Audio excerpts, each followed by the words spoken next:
Hello and welcome to this edition of Minstrels on the Block, where we bring you the finest singer-songwriters in the Valley area. I'm your host, Brian Mallard, and today's special guest is Mr. Skip Cochran. Well, Skip, how you doing, man? Doing great, Brian. Doing great. You? I like your glasses, last man. night. I like your glasses. I like your glasses. Great to have you on the show. Good to be here. I appreciate it. Tell me about yourself. Where were you born? I was born here in Alabama, up in Walker County. Spent a good part of my life in Carlsbad, New Mexico. My dad was, he worked out there. We went and moved out there. Came back here and grew up, finished high school at Parish High School back in Walker County, and that's pretty much where I've been ever since, as far as called home base anyhow. So. Well, tell me about your parents. What did they do? What did your dad do? My dad was a coal miner. Wow. He mined coal for all several different companies, that would sell out and all, but he mined coal.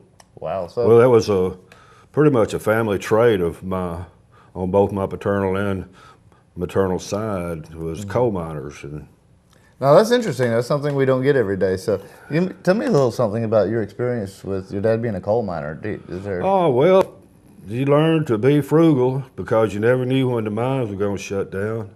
And people, the coal companies, like John Prine said, the coal company comes with the world's largest shovel, and they'll shut you down in a minute. And wow. So you got to go wait till somebody else comes along and starts the mine up. Man, that's interesting. We know all about coal miners, Donner. I've seen movies about coal miners, but I've never really met anybody whose parents worked in a coal mine. That's both my grandparents, my granddaddies, my father, most of my cousins even now work in the coal mines. Now, were your parents musical at all? My dad played a little bit, and my mom sang in church some, but as far as that goes, my most famous relative is on my mother's side, and his name is Francis Scott Key. Wow. You may, I did some genealogy, and he's a distant cousin of mine, Francis Scott Key. But the other part of the story, the ship that he wrote the Star Spangled Banner on, my paternal ancestor, Alexander Cochran, was one of the admirals on that ship. Wow. And he said, because my family had been together there for 200-something years. Man, so we got I always thought that was pretty cool to me. So. Half the history of America sitting right here. Yeah, the good, the bad, and ugly. So. Well, now tell me what made you decide to play music? Chicks, girls, and I'm being honest. And if you poll 99% of the musicians in this world, when we were all young and we were in school. Chicks. You could be playing the guitar in the gym, chicks would just migrate over there. What really, the really kicker, there was this young girl, I don't even remember her name, but they lived across the road from us when we were 10, 11, 12 years old. She would come spend the summers with her grandparents who lived over there. And I said, and I got out an old guitar we had around the house, started playing. And I noticed her perk up and look over there at me, motion me over there. And I said, I like this. So it's been, blessings and curses, they're one and the same. Yeah. So, it's just how you use it. It makes it whatever it is. So. Chicks, a long-running theme on this show. It is. Everywhere you go, that's why, Yeah. Well, now, going back a little bit, what kind of music did you listen to or hear as you were growing up? Some of your early influences. Oh, well, in high school, we played we called it rock and roll, but now it's country. Yeah. We played the Skinner and the Marshall Tucker and all that stuff. Played, that because it was popular at the time. And then I like Celtic music a whole bunch, Wow. Very cool. And so that's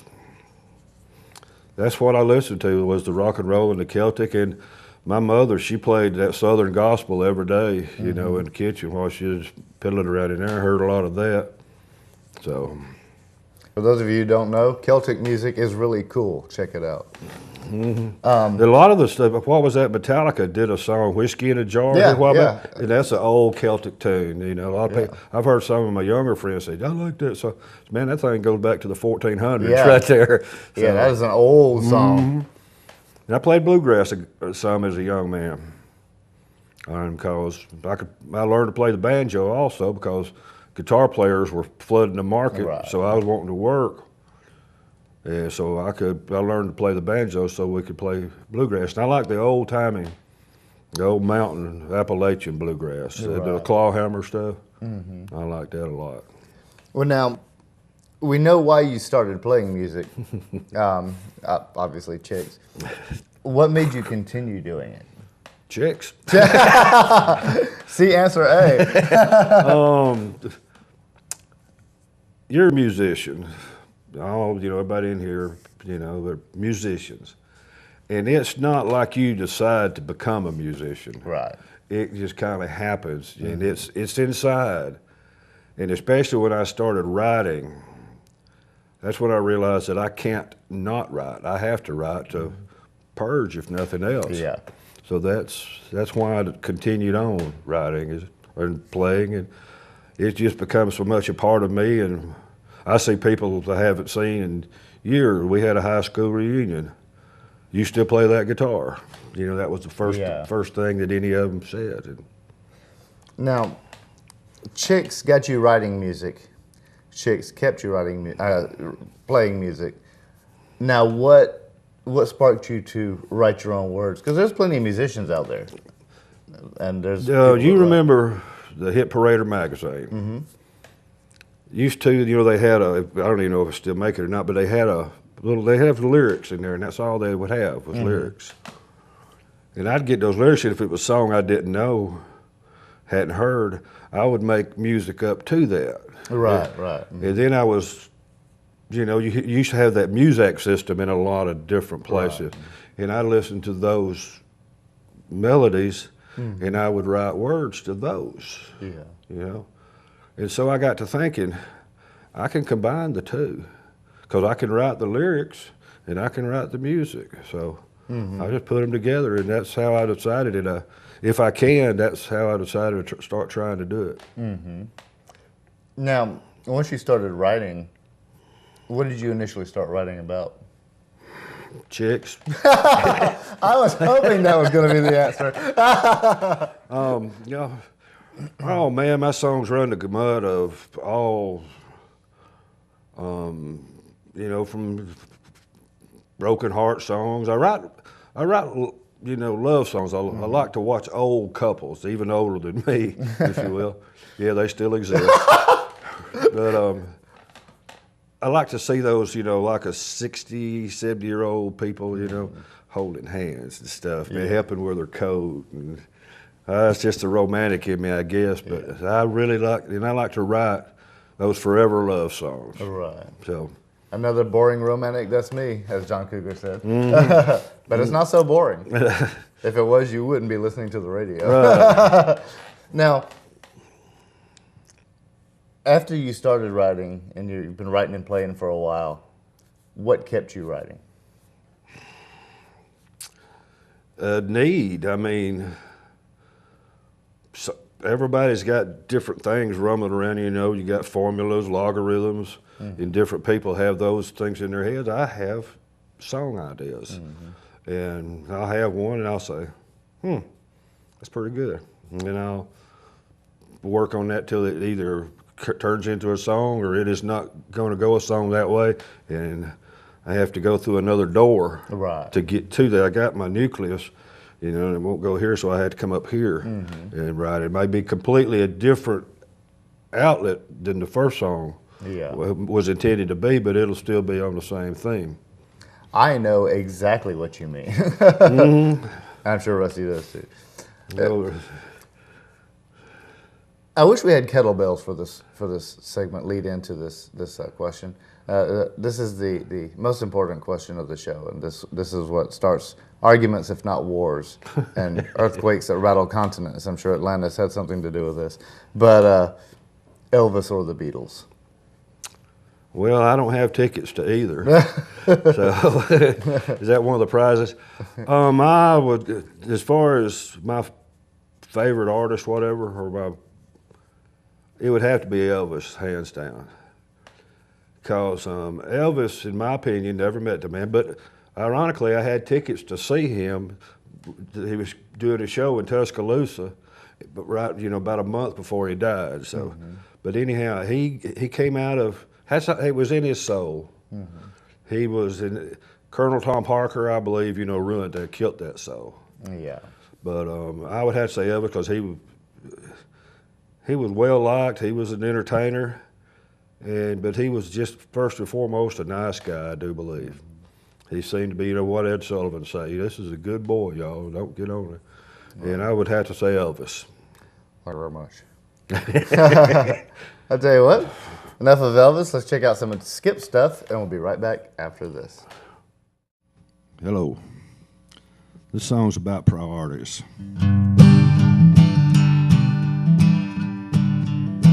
Hey, we got a little garden full of corn and okra. Got some squash, and we got some peas. Got 15 chickens there in our front yard. Don't forget the honeybee. We got all day, work together.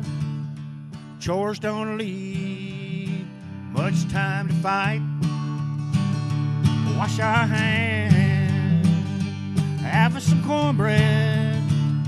Looks like we done it up right. We got the moon shining through our window. We count the stars most every night.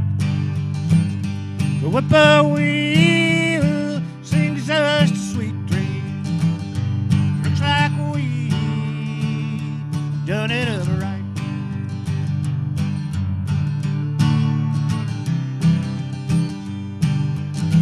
We got the kids in the creek swimming. It's been a joy watching them grow every night. But they're all tucked in. We thank God. We want him to know that we're so thankful for what he gave us. We're so blessed to have this life. Rich folks want all that we have. Looks like we done it up right. But we got the moon shining through our window. We count the stars most every night. The whippoorwill sings us to sweet dreams. Looks like we done it up right. Who would have thought when we first started we would have made it this far? Thought we had nothing, but when we turned around we realized that we had it all. And we got the moon shining through our window. Count the stars every night. The whippoorwill sings us sweet dreams. Looks like we done it up right.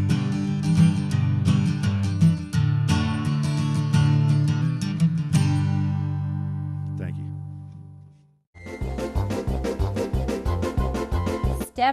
Step right up, ladies and gentlemen, boys and girls, children of all ages. Welcome to the greatest, well, second greatest show on earth.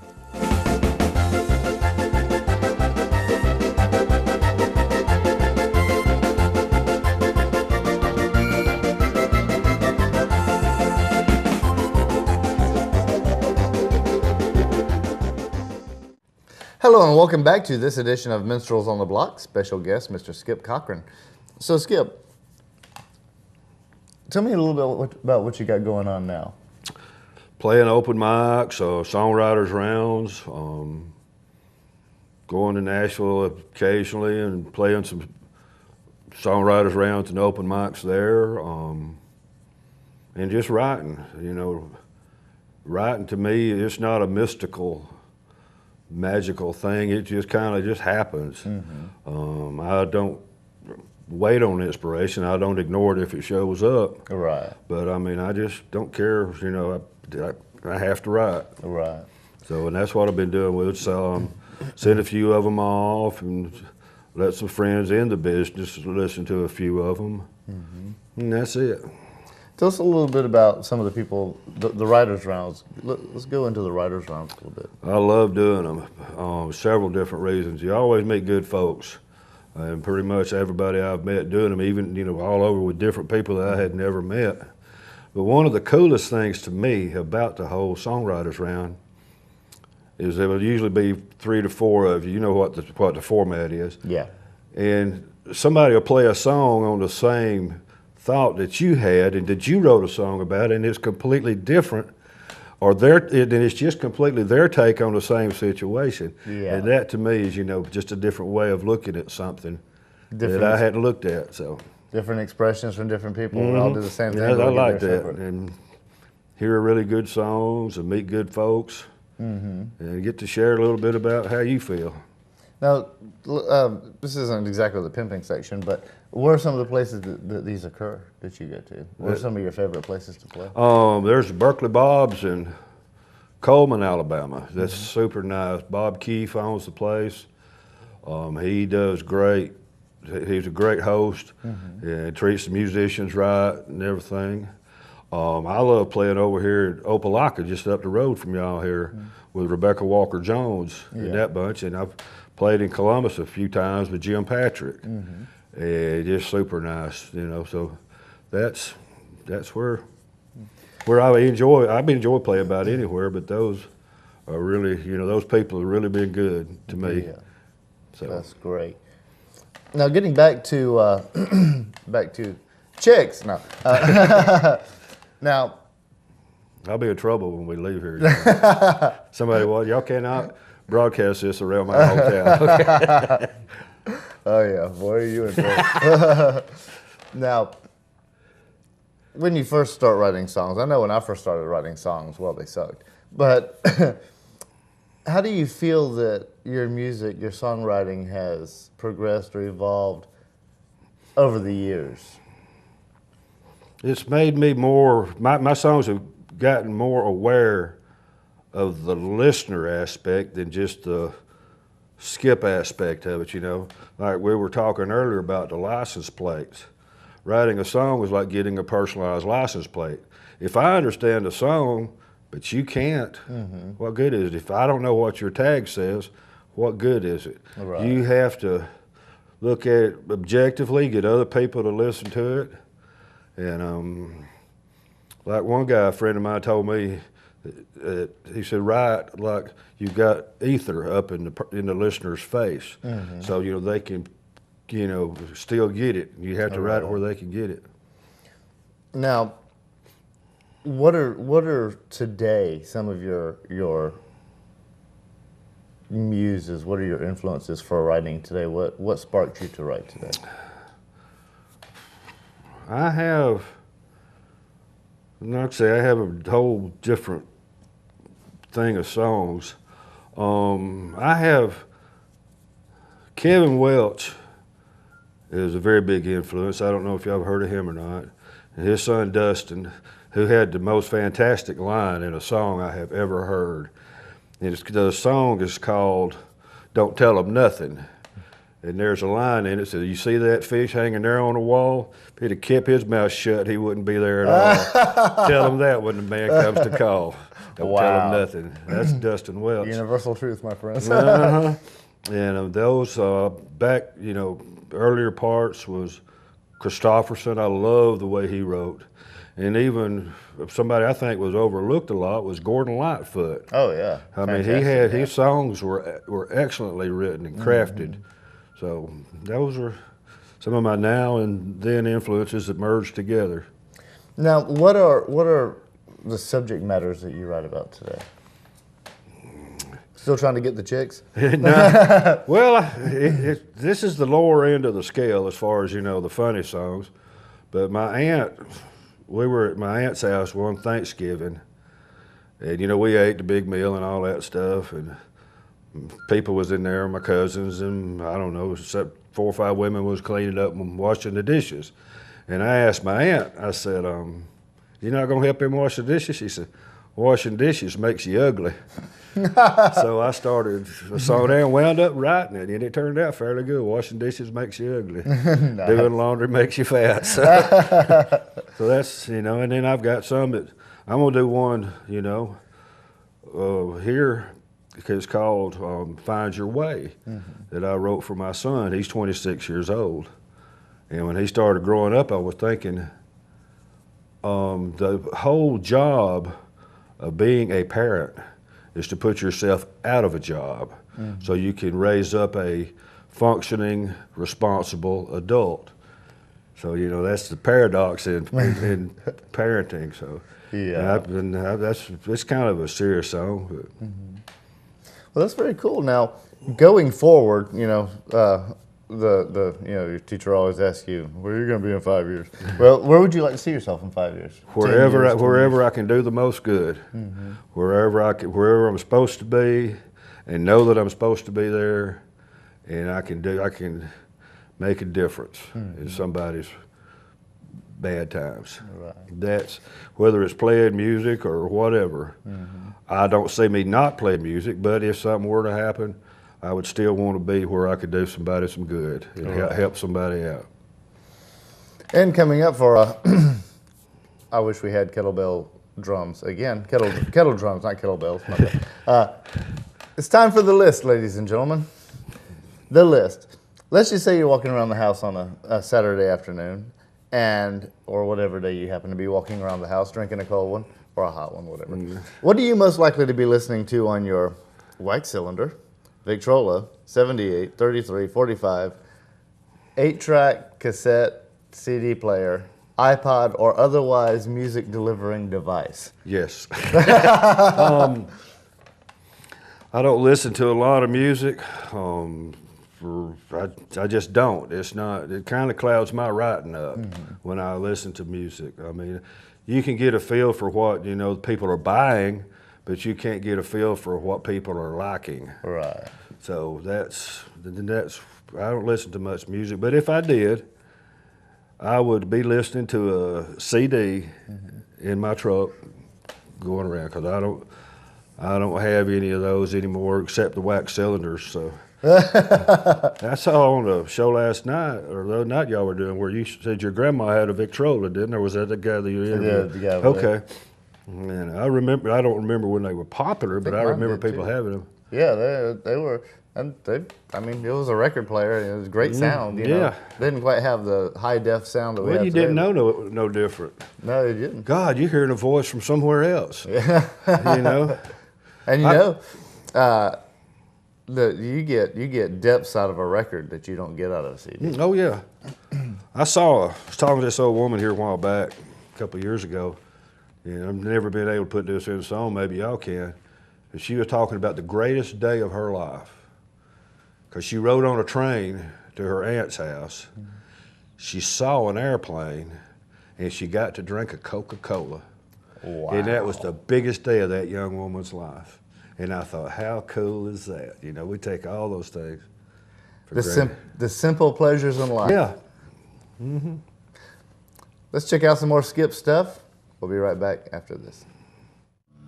Wrote this song for my son, who is now 26 years old, and a fantastic son and a man. Can't ask for any better. You done good, Lord, and shoestring.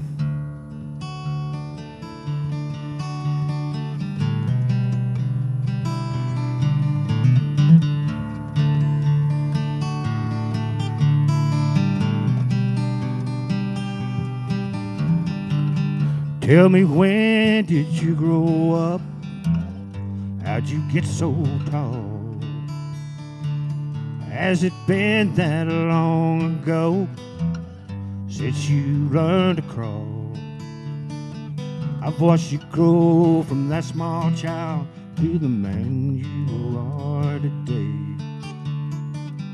Freedom's built a fire in you.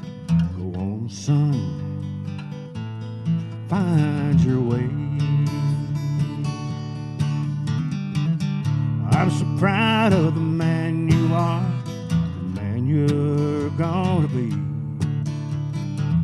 I only hope that I taught you half what you taught me. There's a new, exciting world in front of you today.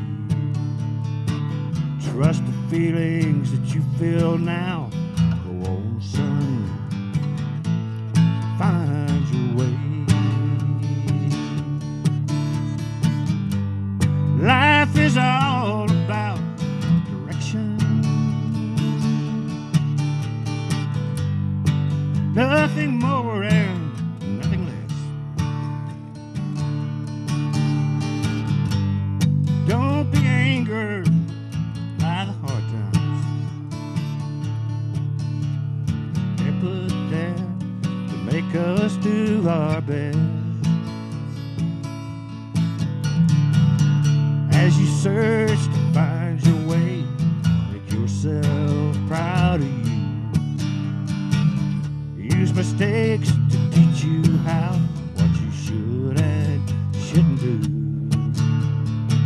Be honest and responsible. Don't forget to pray.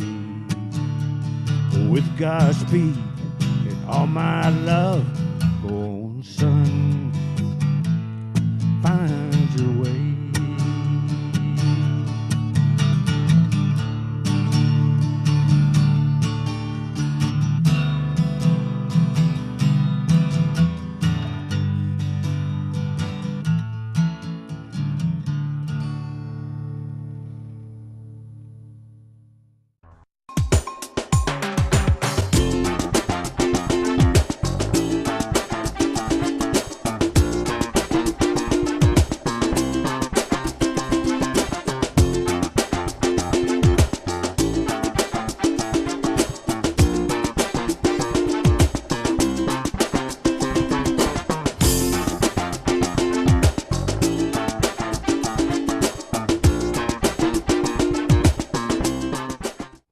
Hello and welcome back to this edition of Minstrels on the Block. Special guest Skip Cochran.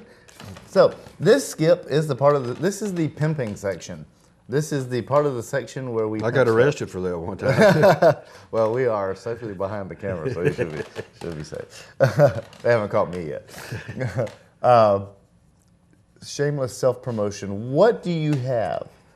Where are you playing? What are you doing? What do you have that you want everybody out there to know about?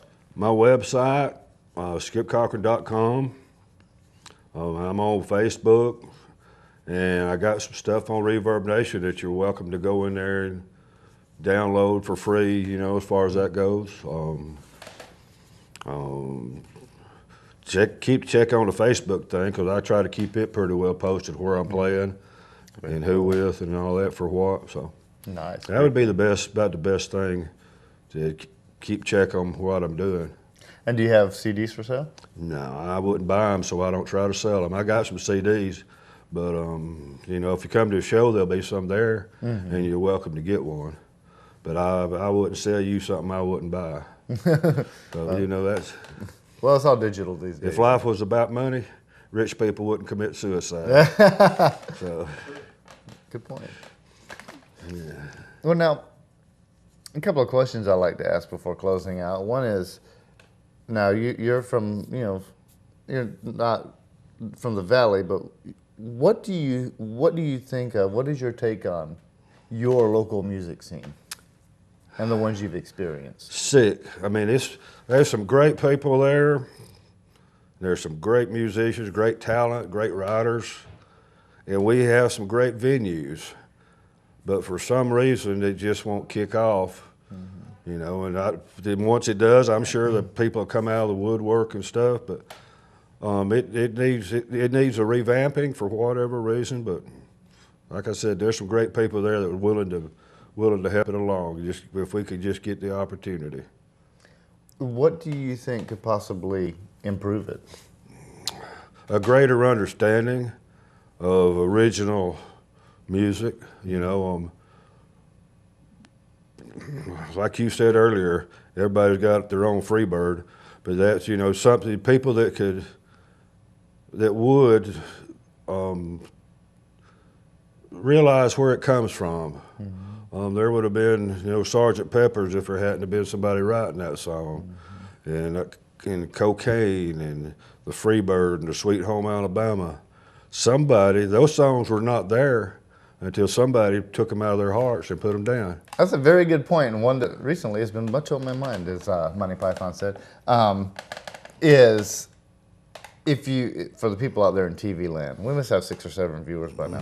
Now, don't you supposed to do this? Yeah, somehow seems appropriate. Yeah. But if you're not a fan of original music, just remember that every time you go to a Bruce Springsteen concert, a U2 concert, Depeche Mode, or God forbid, Justin Bieber, just remember that no matter what concert you go to, you are hearing original music. Bruce Springsteen sings original music. So you have just as good people in your community who are writing songs just as good that one day you may be calling for because it may be on the radio. Yeah. Now, that leads me to another question, a twofold question. One is, what do you think is the best song you've ever written?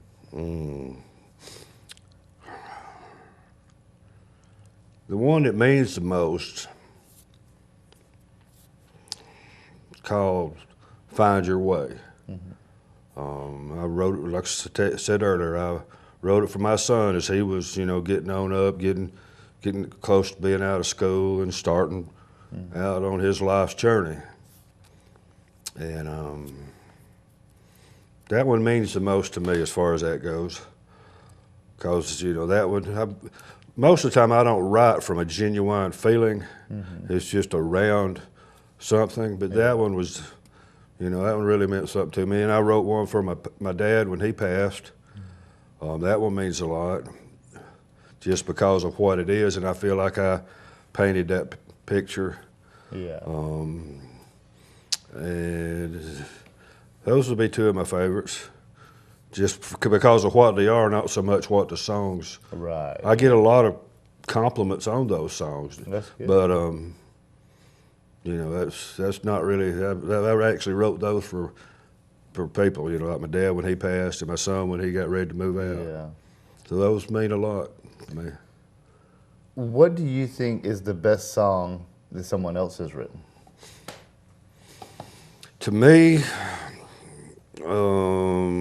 it would be Christopherson, Loving Her Was Easier Than Anything I'll Ever Do Again. Mm-hmm. That is one of the greatest to me, because that song don't paint the picture, it makes the movie. Right. You know, you have sat there and you have seen this just the way he wrote it. Mm-hmm. And that's, to me, there's other ones that I dearly love. Highland Mary by Kevin Welch, that is a killer song. That song Gretchen Peters did, If Heaven, man, that paints a picture, you know, makes the movie there too. So, but I reckon for the longevity of really liking that song, it would be Loving Her Was Easier. Very cool. This question has appeared in the show because I've recently, listening to music, thinking a lot about songs that I really liked and why, you know, I liked them so much. So I thought it was a good one for the show. And one last question. What advice would you, as a singer-songwriter, musician, give to aspiring musicians or artists of any kind watching this show? Come on, do it. Come on, do it. It's fun. These great guys here, over in there, we can't see that one. But these are great guys. It's fun. They're super personable. You'll have a good time, nonetheless.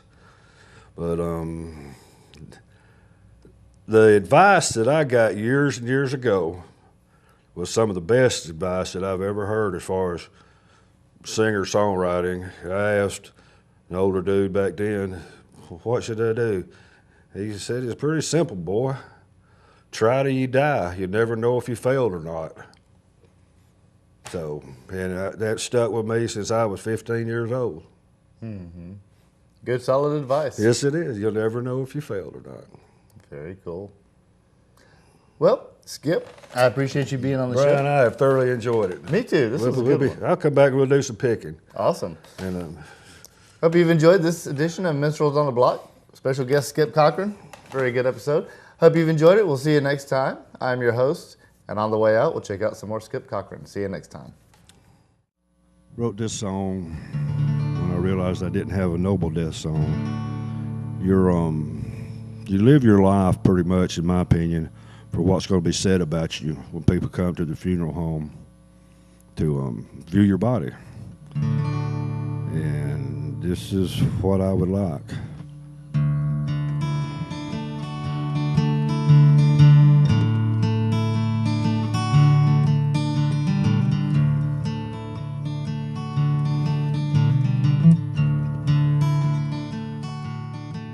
When I go,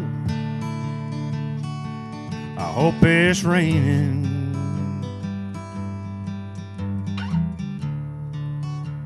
Rain always helps me sleep.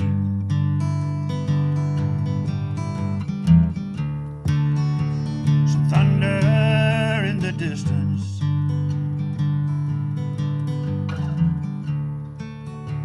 a few straight lightning streaks. May I be up in the mountains, mountain air quench my last breath. And may I find the courage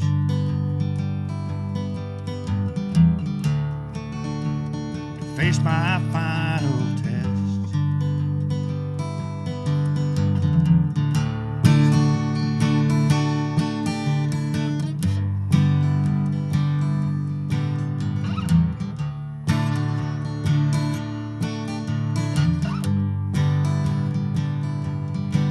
When I go,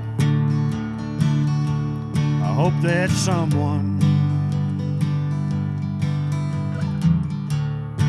will say I helped them along their way.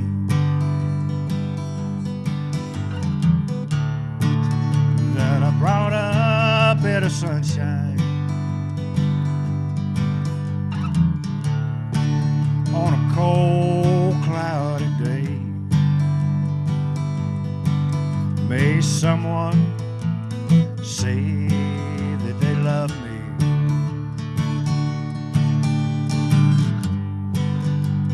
and it be truly so. Find laughter between the teardrops. May I find peace when I go.